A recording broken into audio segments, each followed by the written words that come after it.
Nou, waarom ik hier mag staan is omdat deze snelweg nog niet geopend is. Dit is namelijk in Nut een stuk van de nieuwe buitenring door Parkstad.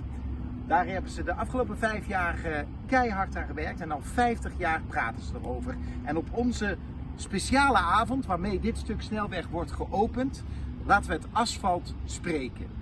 Het asfalt spreekt over de afgelopen 5 jaar dat ze aan die weg hebben gewerkt, over 50 jaar dat ze erover gepraat hebben, maar ook over de bijzondere gebeurtenissen van deze plek. De geschiedenis komt op een bepaalde manier tot leven. De Romeinen trekken voorbij, de oermensen, het mijnverleden. Het komt allemaal voorbij in een prachtige tekst van Wiel Beijer.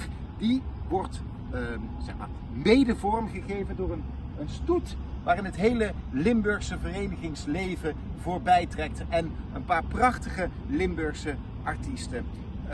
Natuurlijk hopen we dat u ofwel hier op de tribune zit met z'n 3.500, maar dat is al helemaal uitverkocht. Dus als u daar geen kaartjes voor heeft, dan kunt u altijd nog uitwijken naar de televisie.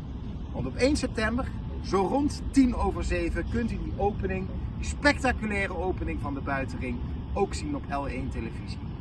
Tot hier of tot daar.